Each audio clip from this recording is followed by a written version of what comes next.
p.m. We'll call this meeting to order of the Victoria Parks Commission. I'm looking around and we have a quorum present. We have one bonus commissioner who's not here but is watching online. And so everyone can say hello to Ashley. She's out there watching online apparently. So, Hey, Ashley. hi, Ashley. Hey, Ashley, I didn't know we could attend remotely. So Awesome.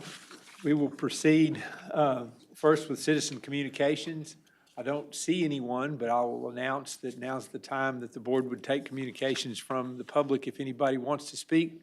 But seeing no one waving their hand out there in the audience, we'll move on to considering the minutes. The minutes are in the packet that you've been presented with. And if they've been reviewed, we can certainly consider a motion to approve them or change them as needed.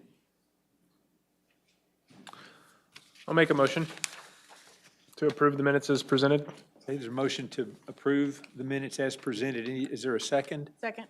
Okay, a motion and a second. All in favor say aye. Aye. Any opposed? Okay, so the minutes will be accepted. Yes, sir. No, sir, I don't, unless she's with the city, unless she would like to That's speak. what I thought. And so I was going to say, Citizen comments, Keisha? do you care to Okay. comment? Okay, you may. We'll reverse course if you'd like to, but otherwise, we'll move on to other business tonight. And that'll begin with the discussion of the boating access grant. All right, well, good evening, everybody. Just wanted to, looks like a pretty short meeting today, so, but nonetheless, we do have the boating access grant on the agenda for tonight, just to be able to make sure that we have some discussion around it, make sure that if there's anybody who wants to speak, they can speak to it. I know we did have a lot of folks that turned out to the last commission meeting that were in support of the boating access grant, which we're currently pursuing, so. Just to provide the commission with a little bit of context, it's a Texas Department of Parks and Wildlife Department grant. It is a funding grant. It's a 75% matching grant up to $500,000.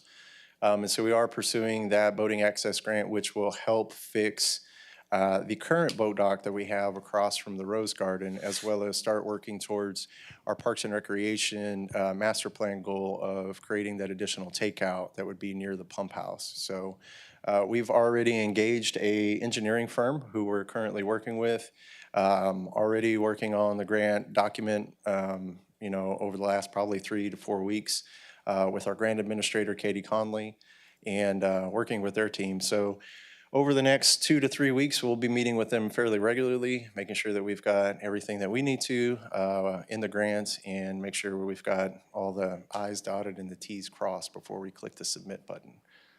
But sorry, tripped me out about that. But anyway, so that is the boating access grant. In a nutshell, it's due May the 1st, and I believe we've got about a 6-month turnaround before we hear from the state whether or not we received the grant or not. Is this a similar grant to the one that we got for the duck pond? Yes. Same agency, but is it a different program, I guess? It is, yes, sir. So it is the same agency, but it is, like you said, a different program that focuses solely on boating access for, for anywhere within Texas. So one of the interesting things that I found out is part of the grant, you have to list all the boat ramps that are within a 10-mile radius of the current boat ramp that we're going to seek, funding for. On that body of water? On that, a 10-mile radius from the project site. So from the On any project body of site, from water? Rose, yes, sir. So from the Rose Garden, basically 10-mile radius. Coletto Creek's the closest one as far as public boating access, and that is at 12 miles.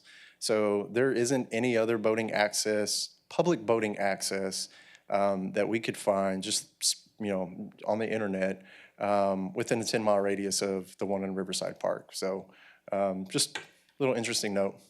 Yeah, you might know this, but doesn't Patriot Park have a boat ramp? I see boats in Patriot Park. They have 2, 3 boat ramps, yes. Okay. Does that They go can- right into the lake? Yes. That's probably why, but I'll take a look at that as well.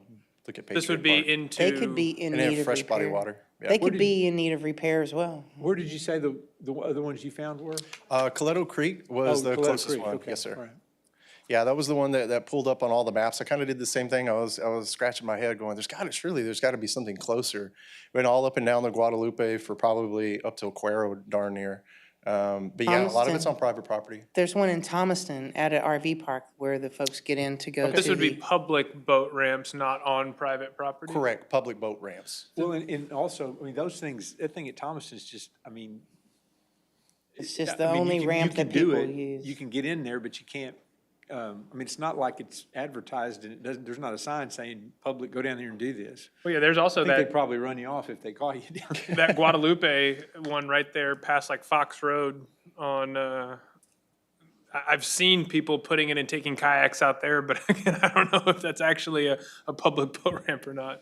Actually, I think there's a paddling trail sign there, isn't there? Yeah, there, and see, And that was that's the difference out. is I was looking at kayak takeouts versus boat ramps. So there's a lot more kayak Difference, right? put-ins or takeouts, if you will, that we have just kind of established throughout the river versus the ramp, the Yeah, boat there's a ramp huge itself. difference between a kayak exit or entrance and a boat ramp. Yeah. Mm-hmm. A boat ramp, you would need to engineer, and it has Right. to be wider, and a kayak there's- ramp is narrower, and Yeah. it doesn't need all that paperwork behind And it. there's a Yeah. concrete ramp underwater, right?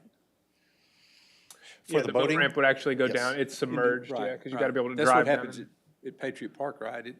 The ramp goes down into the Sure. water, I assume. Correct, yeah, the boat Yes. ramp you should have some kind of a foundation leading beneath the water. So you could, yeah, so you could back a trailer Hey, down. there should be a boat ramp after Moody Street over here. That's technically a boat ramp, but it's washed out. That was kind of my thing too, like what is actually usable? Yeah. Boat ramp. But yeah, that's another location too that I looked at. I was Yes. like, yeah, that could be, I guess, yeah, thrown up in the air and tossed around. But a that just little has bit, to see be if it's a boat put ramp. into the plan. It doesn't Correct. take away or detract or add to our ability to get the grant. It's just part of it. Correct, yes, sir, Sure, that's you know, correct. You could certainly point out that at least on the, if you want to be on the Guadalupe as opposed to any place, there's not anything, right? Correct. Other than, decrepit old ones or something like that. Not unless you're willing to take a chance, right? Yeah. Yes, sir. A big Carried off by a chance. giant cottonmouth or something. Hey, Jason, I have a question. So the grant ceiling, I think you said previously was 1.2 million, and you're not maximizing the grant application? No, sir, the project we're looking at potentially being about a $1.2 million Is project, is roughly. it? I thought you said 750 The just now. grant, No. the grant funding is at, it's either 500,000 or 750,000. The matching. It's I a see. matching, yes, sir. So we'll match up to that. I see. And then, anything above and beyond that will come out of the city's pocket. But yes, sir, we are looking at maximizing that entire grant. And the location of this boat ramp that you're proposing is not as proposed in the master plan. It's further up, out of the bowl. Yes, Per ma'am, se? that's what we're looking at. That's why we have our consultants with the engineers. The hydraulic engineers are going to be looking at all that stuff to make sure that it's feasible where we're currently looking at it. But yes, that's the goal. And how wide are they planning on making it? Is it gonna be like dual service? You can put two boats at one time, or? So the one that we're looking at on the pump house side, if you will, is going to be a phased approach. And so the initial phase of that is going to be really just constructing the kayak takeout and the kayak launch area. What we would be looking at in future phases would be establishing either that pavilion that's in the rendering with the master plan and also the boat ramp. But during the phase one, we're not only looking at the kayak takeout by the pump house, but we're also looking at the existing boat ramp that we have. And so that existing boat ramp, from my understanding, would just be a one-for-one replacement. So I don't think it would be any wider or any narrower than what it currently is. Isn't a boat ramp like 12 feet wide and a kayak ramp maybe 6 feet? That sounds about right. Yes, ma'am? Are they discussing changing the flow of traffic on the existing boat ramp? Because I know like that right now, you have to be a very skilled trailer maneuverer to get down that little S-curve drive and then be able to put, and there's only like maybe 3 parking spots if people park nicely. Yeah, that's right, if they park nicely. But yes, they are looking at that parking lot area as well. That's part of the engineering firm, if you will, that we're talking to. So parking lot would be part of that project. So it's a one-for-one replacement, but they're not necessarily going to just recreate what's there. Correct. Okay. Correct. Yeah, and that'll be something that we have to go through, just conversations with our, consultants, really kind of get an idea of what that cost is going to be. Is that cost going to just, throw that project out of the water if we add that parking lot or not? Could we include it within that and still be, in a decent budget? But yes, we are looking at all those different components to it as well. Lighting being another one. So actually, the scope is bigger than the boat ramp.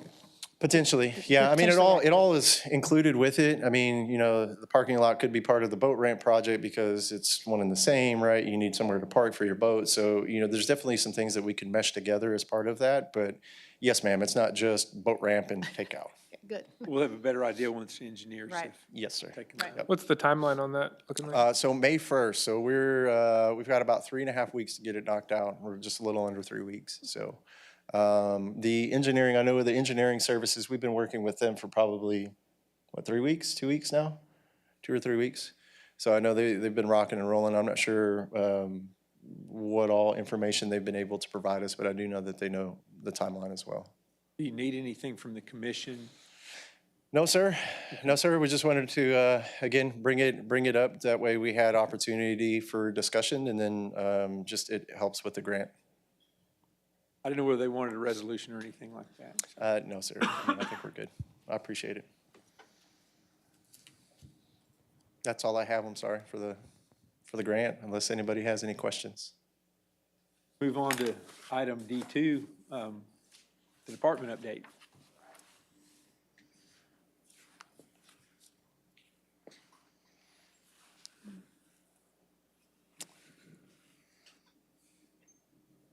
Okay. So we got some really cool stuff for y'all this month. Department's been rocking and rolling. Kimberly's going to help me out here. We're going to back up out of one of these presentations and go into social media just because I'm not that tech savvy. I don't know how to embed a Facebook link into PowerPoint. So anyway, as always, right, got to help me out later. As always, we'll go through Parks and Rec, talk about all those divisions and everything, all the amazing things that they're doing. The golf course and the community center, we'll touch on those. Sports tourism, and then a brief overview of the department projects. So I'm not sure if y'all were aware, but we sure were. We had Major League Baseball Day was not too long ago. It was last week, I think, week before last. But we tried to celebrate by taking a picture of with your favorite jersey or team. And so you see a group of us that went out there. It's just a funny story. The one individual who came up with this, I think he was on his break at that time. He was working a lot, so it's okay to have extended breaks. And when we told him about this, we said, hey, you're missing this. And he said, well, I've only got like 15 minutes left of my movie, and it's a really good movie. So, so he wasn't in this picture nonetheless, but we'll crop him in there somewhere. But yeah, just wanted to showcase that. Some of the things that Parks and our maintenance divisions have been doing, a lot of it, you saw this last time, but thank you again, kind of shout out to Scenic Texas. They donated over 300 trees to the city of Victoria absolutely free. It's a program that they have every year that we will continue to try to get higher on the list on every year.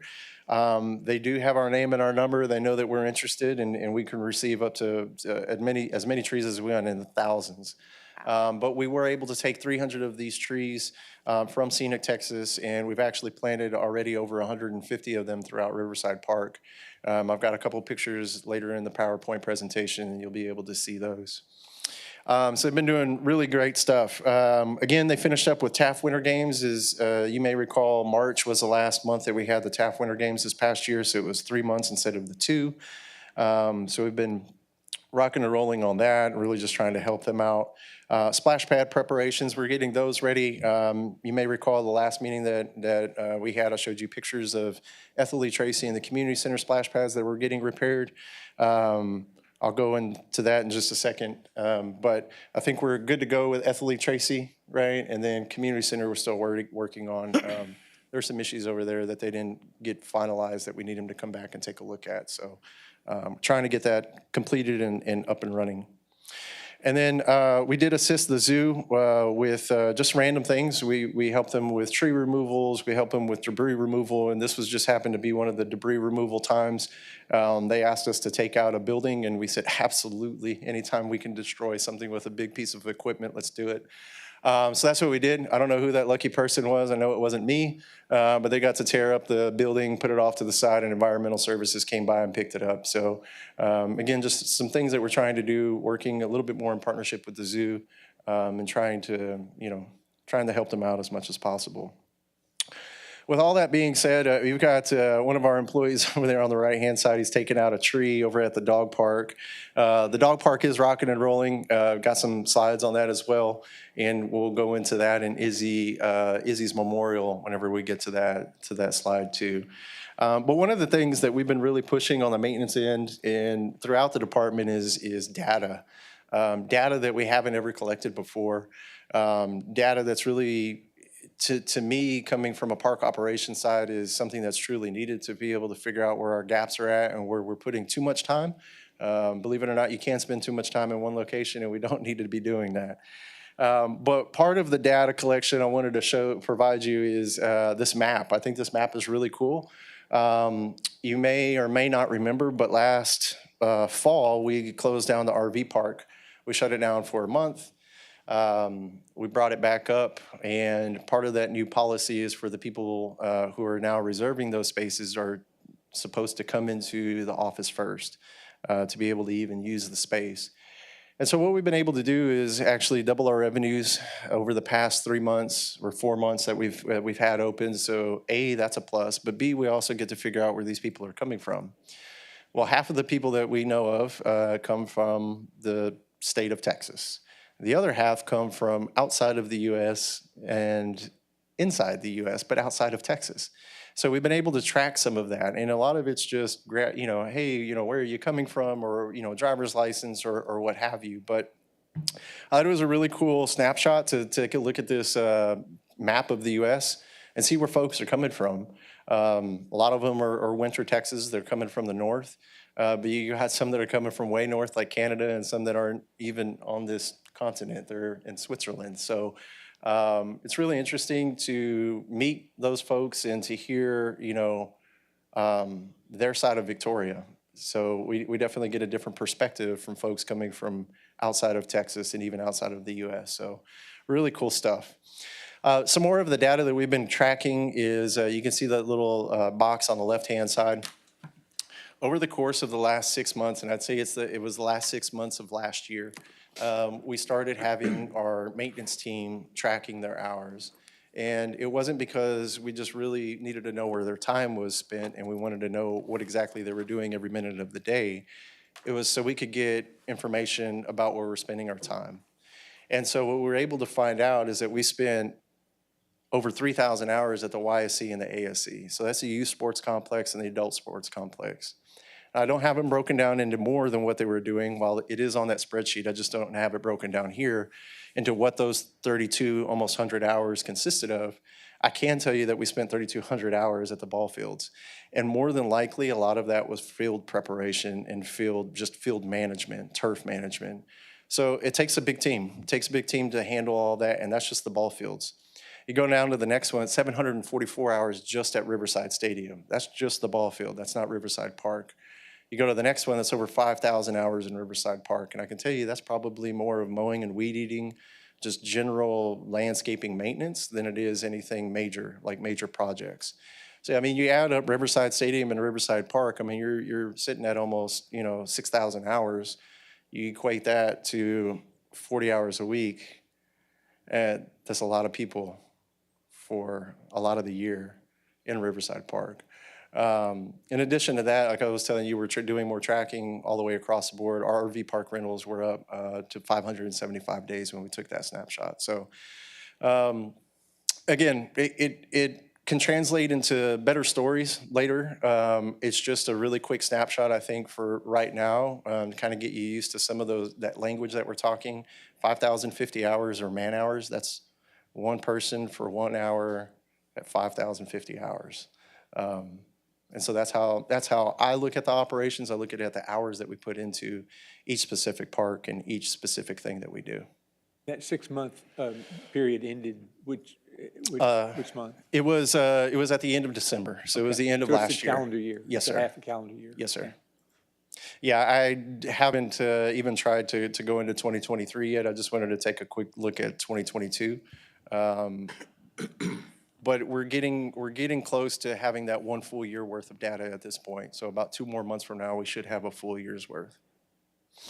And then we can really start comparing. That shows a good track record because you're able to keep the qualitative and quantitative stories in there. And have you kind of put in there, what is the access of people that are using all these areas, an estimation of compared to the hours, what it takes to support that? No, you mean just as far as park It's users? Like, for example, say the baseball park. Okay, the park itself, you put in 744 hours in there. And then would it show, yes, the maintenance, the turf and everything else you have to do, but then also with the clientele that come in that utilize that as well? Yeah, So it shows it's, Yeah, we haven't gone down that road, but we definitely, that's a I good think you're on a road to go down. very good track of that because it's great for future grants. You know, we start sharing those things like that. Yeah, absolutely. We are starting to do the same in recreation though. So as far as like the attendance goes on the amount of programs, so, I think we assisted with over 50 community events last year. We had, I think it was 1,700 participants in those 20 some odd programs that we had. So we're trying to keep data like that, but I definitely understand where you're going and I like that. That's hard to keep track of that sometimes. Yeah.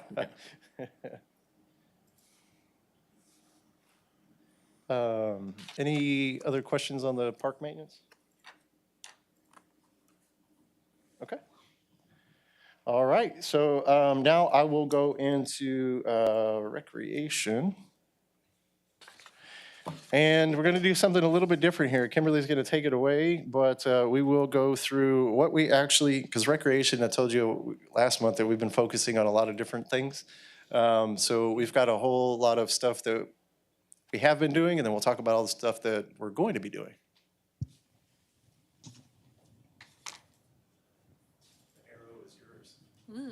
Well, good evening. So just to kind of clear up, in January's workshop, there was a great idea thrown out to do kind of like a Parks Commission rundown that Communications does for the council meetings. So I'm taking a couple of videos so we can go ahead and create that video for each month. So please don't pay any attention to the person behind the curtain as I take little videos. Please ignore me with that. We are calling it Parks in a Nutshell, Parks with a C, because you all are the commission. And so we'll be doing that, 60, 90-second recap of what is discussed here, just to, bring that closer to the community so they have more of an idea of what you all do and some of the conversations that you guys have. So it's something just to, engage the community a little bit more and keep them more updated with what's going on and what you all do.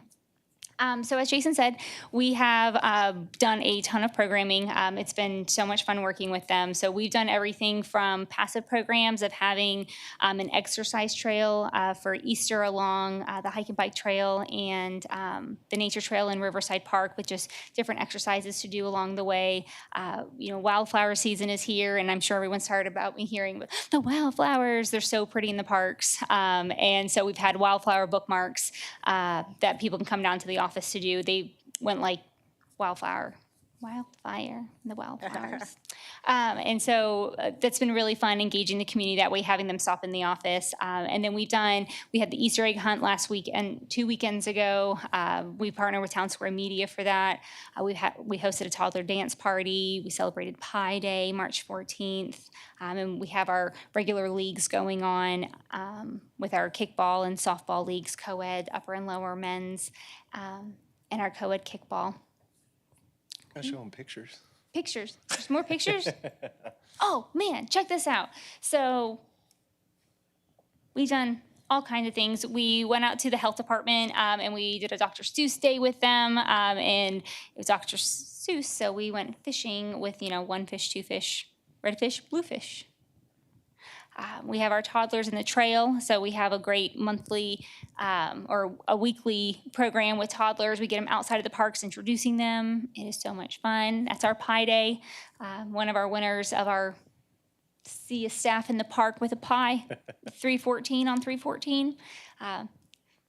We have our, So umpire day? I think this was our umpire clinic. Umpire day? We Yeah, have umpire Elijah in the background in the red. He's our new rec coordinator if you haven't met him yet.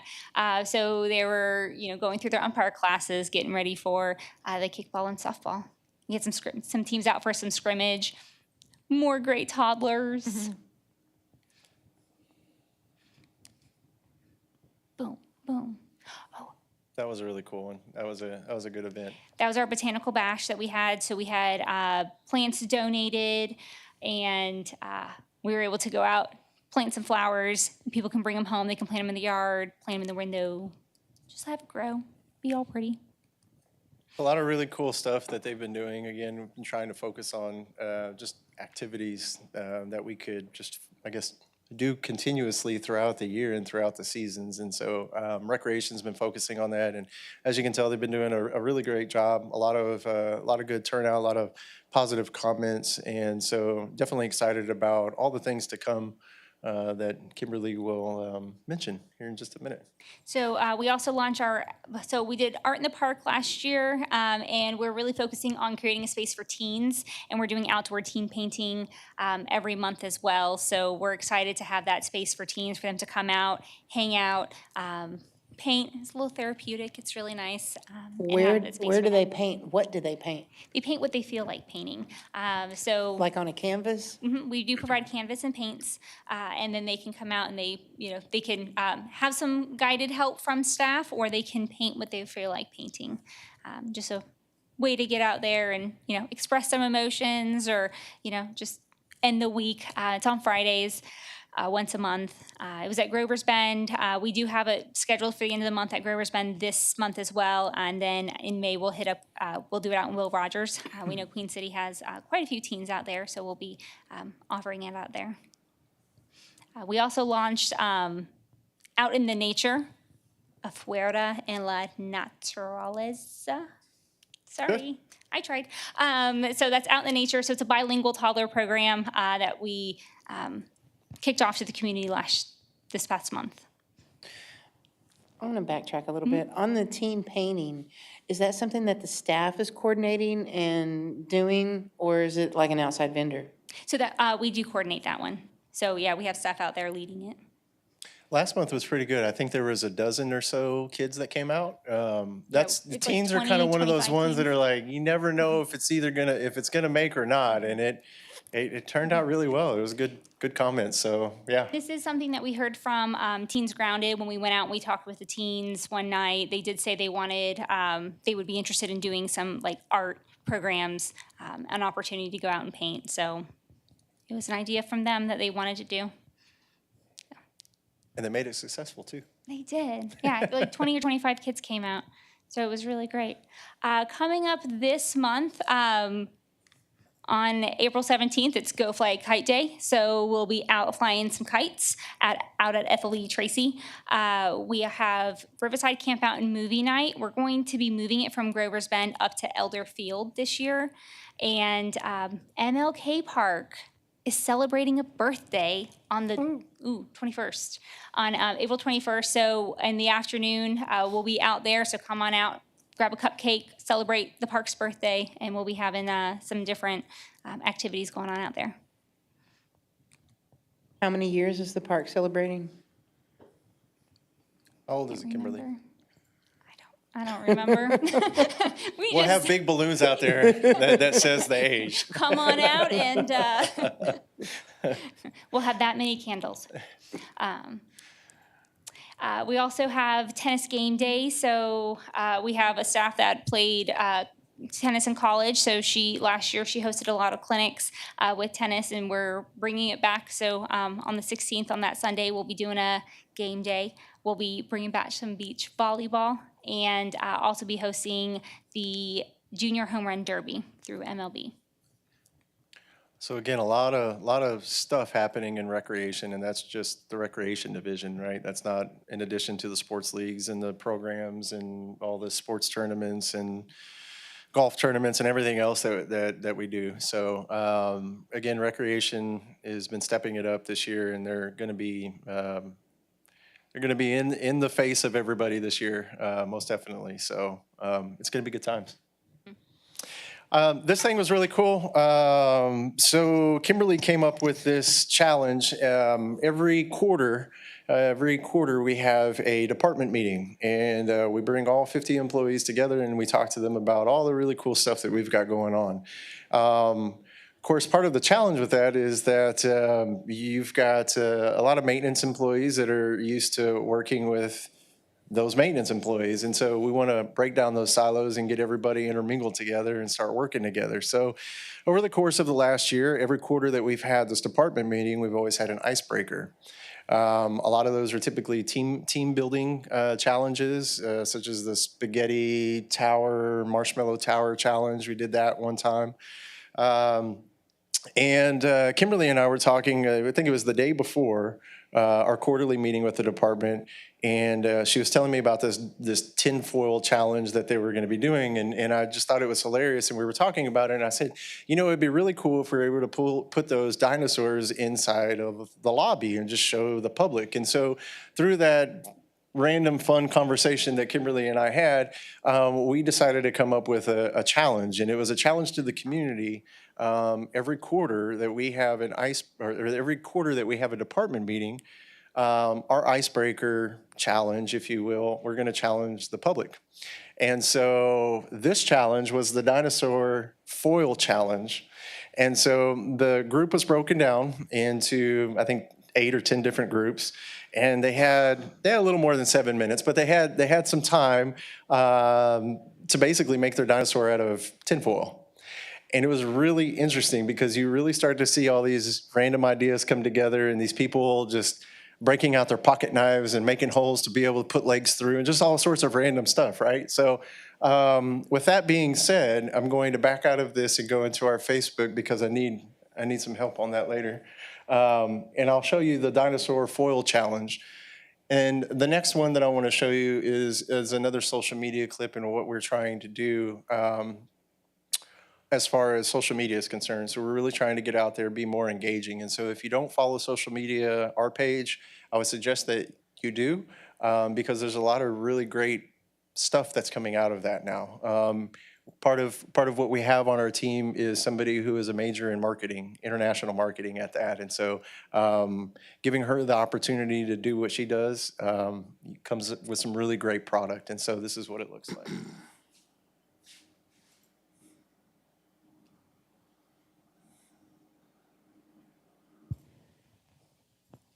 While he's getting that loaded, so one of the things too is they'll really start highlighting different amenities and features that we have in our parks. Like we'll be having a little thing on the Athey Nature Preserve and kind of like what that is and introductions to different areas that might not be well known throughout the parks. It's kind of exciting. So here's our dinosaur challenge.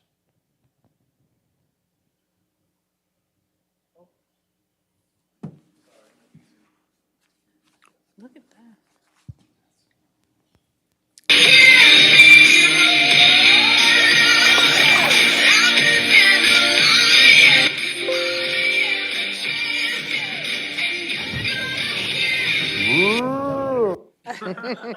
Wow.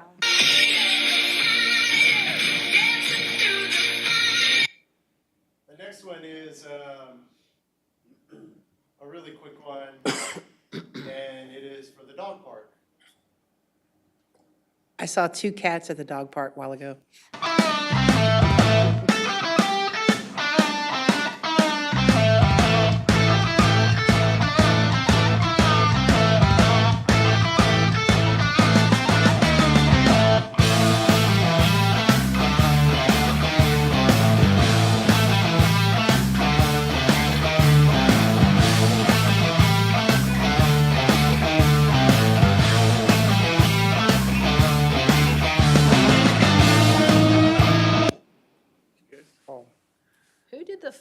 that, Jason. Are you guys doing your own filming, Kimberly? That's good. These iPhones are amazing, Yes, they are. and a lot of the technology that they have now makes it so much easier for people to do stuff like that. So, and it is at the guidance of communications. Thanks, George and your team. George is like, hey. No, again, we're just trying to be more present on social media, trying to come up with more engaging posts like that. And so, again, if y'all are up for the challenge, I would challenge y'all to come by the office and see what your artistic abilities are with aluminum foil, and come see Jessica. What's the prize? A cool dinosaur foil thing that you make. Okay. We'll work on that one. The experience of doing it. All right. I'm going to go into the golf course now. March has been pretty good for us. Can't complain. Been doing really well. Last year we had over 32,000 rounds of golf. This past month, you can see that we did over 3,500 rounds of golf. Really good month again. $122,504 in revenue. Again, our expenditures are just under 100,000. So you've got about a $20,000 surplus there in revenue. So looking really good. Some of the things that we're still waiting on at the golf course is just some of our equipment, just because it's on back order. Some of the projects that have taken place are completed now for the most part. So we've got new tee boxes over there and new cart paths. But overall, the golf course is doing really well. Of course, one of the biggest things that we have going on this weekend is the American Junior Golf Association. They're hosting their Victoria, Texas preview starting on Thursday, the 13th, and they'll be going through Sunday. I believe it's the 16th. So yeah, we're going to have 96 players from across the U.S. and internationally here in Victoria over at Riverside Golf Course. So team was a little nervous about the river moving up this past weekend, but thankfully it stayed a lot lower than what they had predicted. So moving on to the rounds, you can see on the left-hand side, we're doing a little bit more than what we have at this time last year. You can see the March rounds were up about 400, and February rounds, well, that was last month. So continuing to do really well. Again, continuing to see an increase in rounds, continuing to see an increase in revenue. Again, you can see the revenue there at $688,334 compared to the same time last year at $620,000 and some change. So again, continuing to see positive increase in revenues over at the golf course. Any questions on golf course? Bye, Keisha. Cool. Hey, what happened? Sports tourism. Sports tourism. So I had mentioned American Junior Golf Association. There's the picture of the American Junior Golf main page. One of the things that we were able to accomplish, and it was with Bulmaro, was the addition of the South Texas Girls Softball sign. That was something as you enter the youth sports complex. It's one of the first things that you see. It had been vacant there for quite some time, and so that's recently been put in, and it looks a lot better. We are working on some signage out there to be able to help you figure out which pod you're going to. And so we're definitely trying to increase the customer service aspect of everything that we do, including the sports tourism component. But one of the things that I wanted to mention is that we are interviewing our top 3 candidates right now. Kimberly and I selected 6 out of the probably close to 20 or 24 that applied to the position. We interviewed 6, narrowed it down to the top 3. Top 3 are going to be in this week, throughout the week, and interviewing with me and Kimberly again, meeting with the Parks and Recreation team, taking a tour of the facilities, and then also carving out some time to chat with Assistant City Manager Mike Etienne. So we hope to have everything wrapped up by the end of this week or the first part of next week and have a decision finalized by that time. So again, the goal is to have at least an offer out there to a sports tourism candidate by, I'd say, middle to late of next week. So it's moving along. Some of the projects that we've got going on, you may have seen these throughout town. The Victoria Active Transportation Master Plan, that you might have seen some of those throughout the parks. They are kind of sprinkled throughout the north side and south side of town, just to continue to help with the Active Transportation Master Plan survey. Last week, I did speak with Maggie, who came here to the commission and presented to you all about 4 months ago. She said, I think it was last Thursday that I saw her, they were sitting at about 72 or 73 responses to the survey. So not too bad. It was pretty good. Again, that was going into the weekend, so hopefully we've got a couple more, surveys survey respondents that'll submit. And then we are continuing to work with the Sports Facilities Advisory Company for the market feasibility study and the facility assessment. That was a sports facilities group out of the Dallas area that we've been working with. They actually just submitted their draft to us on Friday, and so we're going to be taking a look at that. We'll get that in front of y'all once it's cleaned up a little bit, so that way you can get your eyes on it as well. And then we can have some additional conversation, as needed. So that thing is continuing, that report and assessments continuing to move forward, probably be wrapped up here in the next couple of months. I left this picture up here, this was the one from last month. I did mention to you earlier that Ethel Lee Tracy was completed. So Ethel Lee Tracy was completed, it was repaired. There were some irrigation leaks or some pipe leaks that were happening underneath the ground. They went ahead and repaired those and reconcreted and resurfaced. The community center, they did the same thing at the community center, but they left there without letting us know that they were finished. And so when we got there, it was complete, but there is a huge gap of where the concrete doesn't meet, and there's probably about 2.5 to 3 inches worth of caulking that they used just to fill in that gap, and that's not satisfactory to me or my team. And so we're going to have them come back out and figure out what's going on underneath there. There's also an area too that when we drove by earlier today that is still, there's 2 areas of the concrete that are still at a V, if you will, and they aren't flat, and so we need them to come and fix that as well. So 2 areas that I'm not satisfied with personally that they need to come back and address before we actually start working on that system and getting it up and running.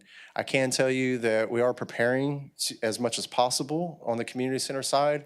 Ever since they started repairing that splash pad, we've been in there cleaning out the, what do you call it? The pumps and the filters and basically that storage box where all the water stays, cleaning all that stuff out because it's been over 2 years since we've used that, and so all that needs to be cleaned. And so we are working on it. We're doing everything on our side that we can, but unfortunately, part of the issue is the contractors themselves have they kind of have a monopoly on this kind of a business. There's very far and few between that do this kind of work, unfortunately. And anyway, we're continuing to work with them, and hopefully we can get that community center splash pad up and running sooner than later. So, is there somebody on staff with the Parks and Rec crew that handles like the maintenance for those type of things, like pool maintenance, all the chemicals, that kind of? Yes, sir. Yeah, we have 2 primary, but there's a handful that know how to work on them. In regard to that community center splash pad, you've got the splash pad, you've got an awesome playground. Yes, ma'am. And then you have a new bathroom right there too, but the bathroom is always locked. When is that bathroom open for the public to use? The bathroom should be open. I know it was locked a while back, and we changed some of our processes, so it should be open. When was the last time that you went by there and it was locked? Was it recently? Or has it been a while? About 6 weeks ago, I would say. Okay. Yeah, Playing no, that should, pickleball. Is it the bathroom that's by the basketball court or the one that's over by the, By the splash pad. okay, so back there, okay. It's the one closest to the tennis courts where you have the pickleball, so. Okay, Yeah. yeah, because the default way was only during splash pad season, but we agree that it should not be only during splash pad season. Yeah, because Yeah. there's kids playing there at that playground pretty much every time I go over there. no, I agree. That needs to be open. We'll talk with the team first thing tomorrow, and we'll get that open. But it should be open. Very good. Yeah. Oh, thank you for letting us know. Well, since you brought up restrooms, I'm gonna piggyback on that real quick. Sure. I was in Ethelene Tracy and Ted B. Reed recently. There's no soap provided in any of the bathrooms. Is that by design? Is there some reason that there's not soap provided? Or is that something that? Well, from my understanding, so we're moving towards touchless as much as possible. From my understanding, it was a what do you call it? A vandalism issue, where it would just continuously be vandalized. It would, end up with soap on the ground, so they took them out. I don't have a problem with putting them back in, but I also don't want to have the continuous vandalism issue that we have. So it could be something that we look at, maybe more industrial, and it's just hand sanitizer versus the soap itself. But we can look at that. And I figured that's why it was, but you go into the bathroom and then you have a hand washing thing, but you don't have any soap, and nobody brings soap to the restroom, so. You don't keep that in the back pocket? I don't. Luckily, I have kids, so I keep baby wipes. So just, That's my default too. I understand. Since you're in the subject of restrooms, I got approached by, I guess it's called a water conservancy. He said that they use the facilities and there's a lot of water. So can they kind of monitor the water? Because the water just continues running constantly. Where's this The at? restrooms. At You know, Ethelene? instead of, they have two types of water. You got the full tank and the half tank. And when they flushed the commode, said the water just kept, it's a flush, but it's a lot of water being used in the restrooms. And where was this at, sir? I was at the Ted Reed, At Tedby? yeah. Okay. But it wasn't broken, don't get me wrong. It was just. But it was just conservative, constantly, You can conserve water, but letting the, kind of cut the, the. Turbo flow. flush? yeah. Yeah. And also, they're industrial. Have you seen Yeah, them? they- They're metal, they're like prison toilets. yeah. See, the comments I got, all the remarks. Okay. Hope we get too cold. Okay, so no, that's great. So Ted B. Reed, we'll take a look at Ethelene Tracy, the soap, and then we'll figure out what's going on with the community center one, and those will be open back up, so. Okay. Y'all still leaning toward pickleball at Ted B. Reed? Ted B. Pickleball, sure. What? That would be cool. Well, Kim I said have y'all no were idea. working on a pickleball court at Ted B. Reed. We were looking at areas to expand to, but we don't have anything like in the works. I think one of the things that we are looking at, though, is the. Replacing that gosh, handball with the court. handball court, thank you. Trying to figure out what we could do with that handball court. So if there's something that y'all can think of for that handball court, let us know. Pickleball could be good. Having something on the north side of town. Yeah. It dawned on me why Ted Reed's Park's got the handball court. Do you know why? Why is that? I just came to the speculation that when they built the park, Ted Reed was an avid racquetball. Fanatic. Oh, So okay. I was sitting there and watching, why is this the only park that's got a handball court? That makes And- sense. And it came to my mind that it was always Mr. Reed and Mr. Don, and there was four gentlemen that love racquetball. And so I put two and two together. I said, you know what? Maybe this is why this is the only park that has the racquetball. I appreciate that because I've been wondering the same thing. And if you ask around, Ted Reed was, I always saw him at the racquetball court at the YMCA, and Yeah. And when I was there the other day, I started thinking, he said, why would they put, only park, but this is what my conclusion was. And I'm sure that if you talk to the people that built the park, they'll probably say, that's the reason why we built it. Yeah. Yeah. I didn't even think about it. I was wondering though, why that was the only park too. Does it get any play at all? I personally haven't seen any. The only people that I've ever play is our assistant director who's sitting next to me. So, but I'm not sure. She could probably tell you. I've seen some people play handball out there. You have? It's been a while. It's when the doors were on, though. That's when I saw folks out there playing. So I know y'all took the doors off for possible mischief going on the courts, on the handball courts. Probably But so, there's plenty of room at that park to build another slab for pickleball. and leave that handball. I mean, Yeah, Ted Beaver definitely has some acreage to be developed if that's the wish, for sure. I mean, there's definitely some real estate out there. Cool. Well, I'll keep rolling. I'm almost done with these projects. I know y'all are looking at me like, man, hurry up. So I just wanted to give you a quick update on the duck pond. So this was the second day of the duck pond, second or third day. It was the first week, something like that. A lot of destruction happening. Of course, things start to take shape over time. One of the very last pictures that we have of the duck pond filled up, at least on that large side. You could see the duck pond started to be drained a little bit, and so they started getting ready for the excavation of all that silt. This is the small side, if you will, or the right side if you're looking at it from McWright. You can see kind of that crushed granite area on the far right. That's the foundation for the sidewalk. You can still see that the two ponds are still connected with that old middle divider that you have. And then them actually starting to excavate all of that silt and that mud. Again, still more excavation, just trying to take shape of the bowl itself. Again, going back to that smaller side or the right side when you're looking at it from McWright, we start to see that foundation being placed in preparation for that sidewalk. Of course, now you see the sidewalk there is completely laid and has got a fully looped system now. Just another quick picture of where you can actually see the pond as one instead of the two. A sidewalk that's going to be right next to McWright or right off of McWright. That's McWright Street right there on the left-hand side. They started putting in the columns and everything they need to for the boardwalk.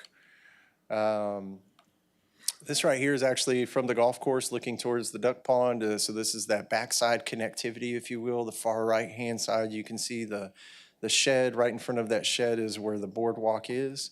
To the left, if you were to take that loop, it'd take you back towards the duck pond.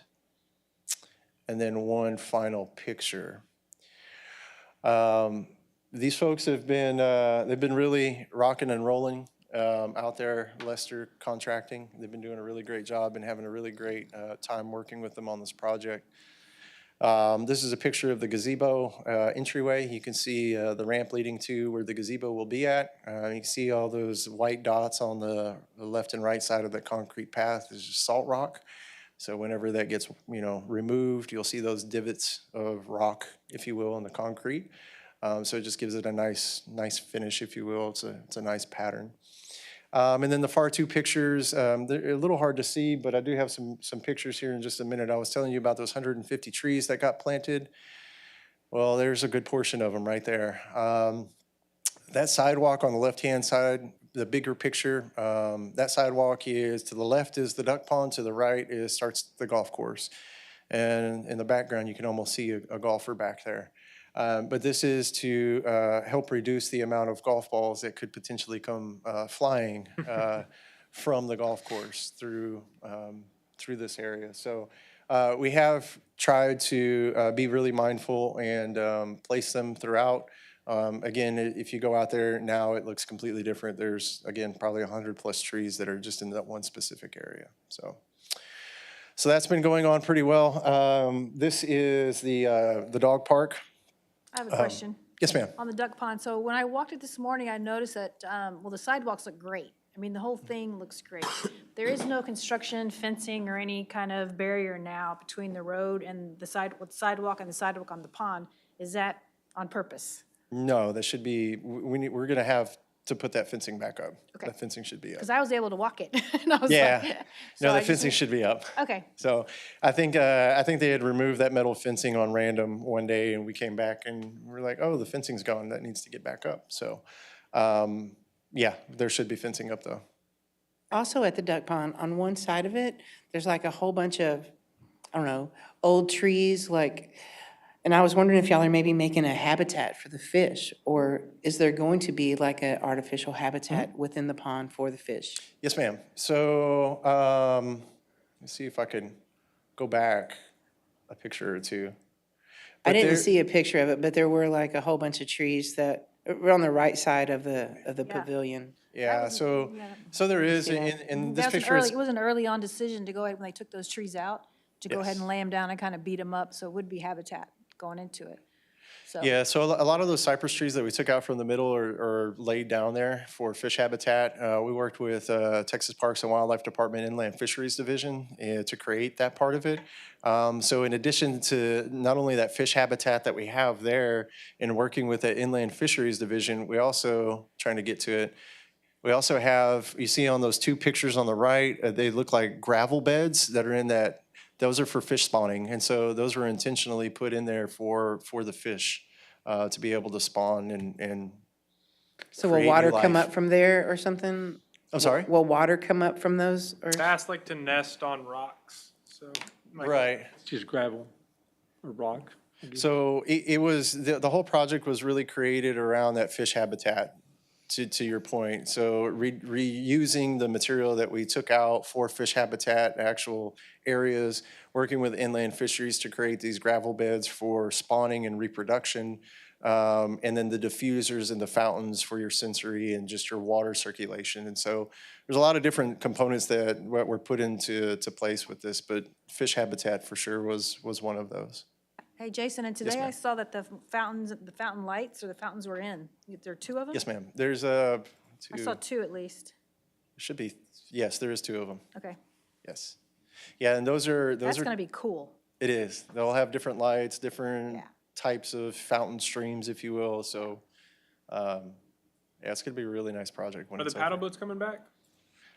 Not as of yet, no. I think we're still trying to just figure out what that would look like and an outfitter that would actually do it. Where's Ashley? All right? Okay. So I'm going to pass this over to Kimberly, but this is the picture of the dog park. If you went by there recently, you can see that there's better pictures that probably could be had, but these were from a week or so ago. But I'll pass it over to Kimberly. So the Victoria Dog Park is coming along. They've poured the majority of the sidewalks, which is really great with the concrete going around the large dog side and the small dog side. I believe next week they'll start pouring the front entryway. And there has been a neat opportunity to for that maypole, that blue maypole that was in there. There's a neat way to incorporate it into a memorial for Izzy. So we've switched up the sidewalk a little bit, the sidewalk design just a little bit to have it to where you can really go and see. So we'll have more information to come on that one. So you're moving the memorial from the entrance gate to the maypole? It'll be in addition to. So we'll still have those two columns that we talked about in January, as well as the picture and stuff like that. So we'll still have those elements that we discussed back then, and this is just an additional way to incorporate it. It was one of the opportunities that we saw on site where the sidewalk was just in a different position, I guess, than where we had thought it would be. You know, it's different when it's on paper, when you actually go out there on site.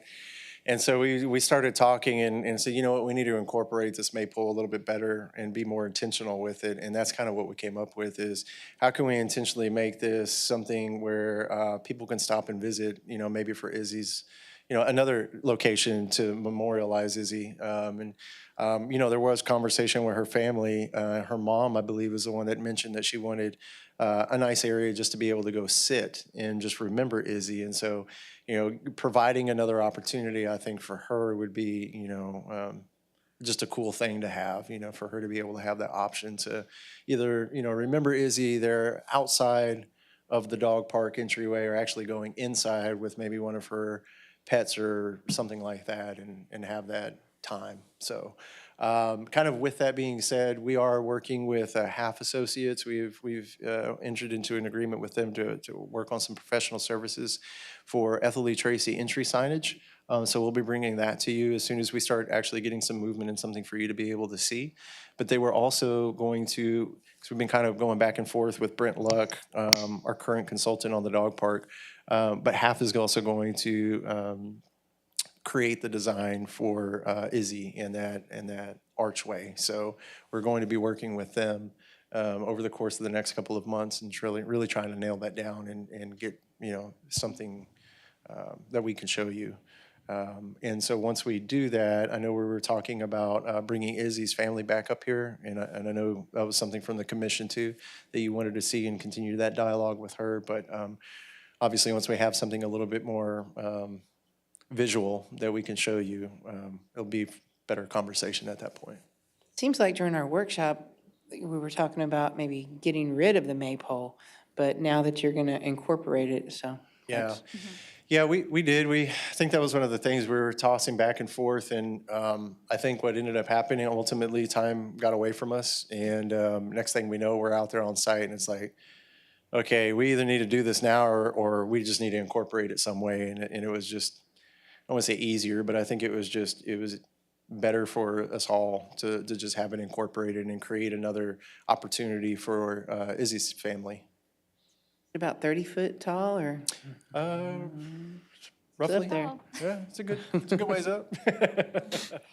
And one of the things about the entryway signs that Jason was talking about, I think we talked about it in January, but just kind of bring it back up. So with the designs that he's going to be bringing forward, that's also going to set the foundation for the signage, the standard for all of our parks. So that's pretty cool to be able to work towards having a standard and nice entryway sign to all of the parks, and that will lead that. That's also that scope also entails wayfinding throughout Riverside. That's great. That's great. So we're getting there, Yeah, a little bit at a time. That's all I've got. all right. Any more thoughts or comments from commissioners? I have a question about right now, we just have our can you talk?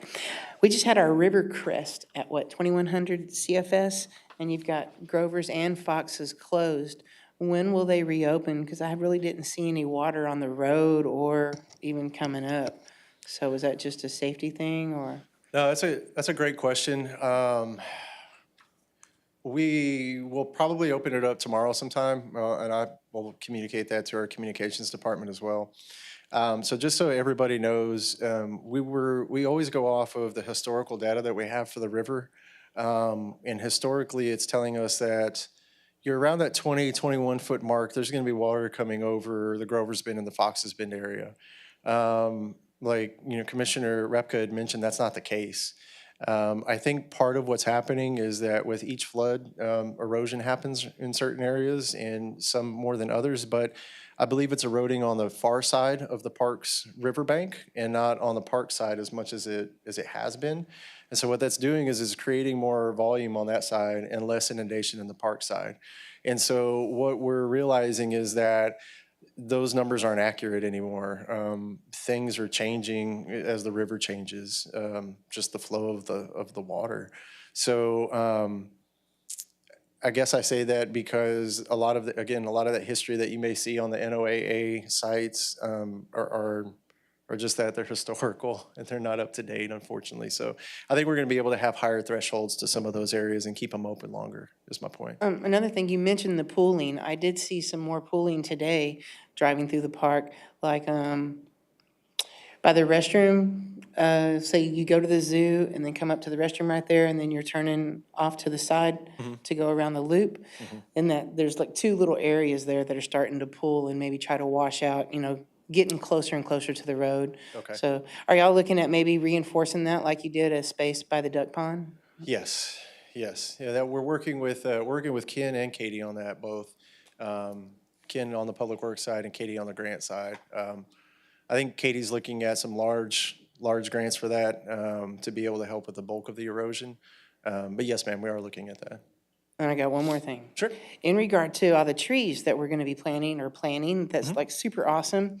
But I'm still concerned with the trees that we lost during Harvey. Okay. And I know that there was a study done by Texas A&M. Last time I visited with Kimberly, she was going to follow up with them to maybe try to get that map of where those 1,000 trees that we lost were. So maybe that when we're replanting, we can go back to, what we lost to try to replenish where we lost trees.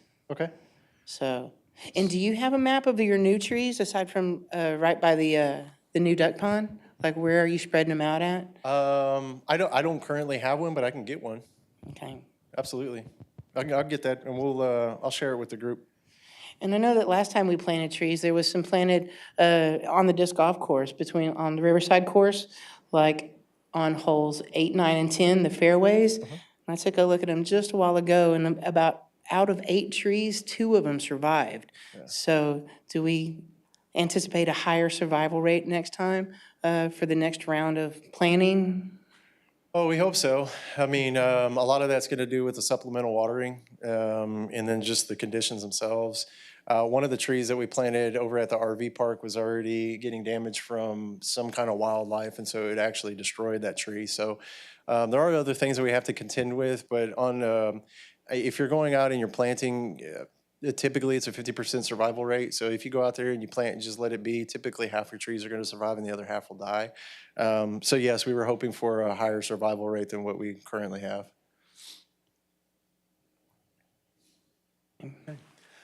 So that's just going to be done with more maintenance, watering? Yes, ma'am. Yeah. Yeah, And do you just have to water them for about a year, year and a half, and then they take off on their own? Or how much babying do they need? Typically, you want to established tree is anywhere from about a year to 2 years. Just depends. But you could typically say after 2 years, you don't necessarily have to do anything other than supplemental water. And even your large established heritage trees are still needing supplemental watering when you go through a Texas drought. So they'll need continuous maintenance throughout its life. It just depends on the degree of that maintenance. All right, thank you, Jason. Yes, sir. You passed Thank out y'all. one thing about, looks like our bylaws. Oh, Is that shoot, a name change? and a So little sorry bit of about that. a Quick amendment? I got so tied up in the department update. I just wanted to pass that by y'all, just to present it to you. I gave you the ordinance last time. I got the tree nod. I got the head nod, and it was a good thing. I did the same thing here with the bylaws. There's nothing major that changed. Anything that changed was in red. It's actually only on the first page. There's some additional verbiage to the purpose, and then there's some additional, not additional, there's a slight change in the wording on the attendance, where it says shall be removed, that got changed to may be removed. So it gives us a little bit more flexibility as a commission and as a department to be able to, keep a commissioner on if that's the case. And so I tried to do my best, but I printed out the change version for y'all, and then I printed out a couple copies of the entire version here, which is only an additional page. But all the changes are exactly what you have. They're either in red or they have a strikeout through them, and the verbiage is in red. All right, so we would become the Victoria Parks and Recreation Commission and Public Tree Care Board. Yes, sir. All right. Hey, So do we need to make a motion accepting the changes, or? Just a head nod's fine. I'm good with it. Nothing formal, as long as I just get your support on it. Again, the only change was under purpose, and then again under, where'd it go? Attendance and removal. Well, Oh, on the I didn't have it. 2.5, what does it mean? Changing shall to may, what does that mean? So 2.5, it just says that, we have the ability to we're not, keep that person on if they exceed that attendance requirement. So if we have require somebody, us to act. It The gives us the loophole. discretion to act. right, So, again, and the only thing was the addition of C and D under purpose. well, I don't know if it's not on our agenda or anything, but if you want to put it on for next time, we can adopt it if we have to, or. Sounds I think good. there's head nods all the way around, right? Does anybody have any? I don't see a problem with it. I think it looks great, so, Okay. but if we need to act on it so that it makes the lawyers, so. Legal Makes didn't that- seem too worried, but I'll double check with them, making sure. All Thank right. y'all, that's all I have. Thank you. Any items for future agenda? Like that? I would like to revisit the park list that we created. After the master plan was developed, Jason went through and identified all the areas and tied them to the master plan to see what areas of those things that we can see some action on. Yeah, we got, June will be the next quarterly update. Did I provide one last? I think I provided one last month, but we can put Just that an update on. on the plan is what you're, You familiar with the park list, PARC, the list that was Oh. developed for maintenance? Basically, it outlines a whole bunch of maintenance issues in Riverside. And Jason went through that list and identified how it ties into the master plan. So now that we have tied it into the master plan, I was just wondering to see some follow-through on some of the items. Or all of the items, no. so Yeah, We can put that on there. discussed do the next that. time we have a status check on our master plan? Yeah, we can do that. Good. All right. Anything else? Like a motion to adjourn, possibly, maybe? Make a motion that we adjourn at 6:11. All right. Second. Somebody took my gavel. We're adjourned then, 6:11.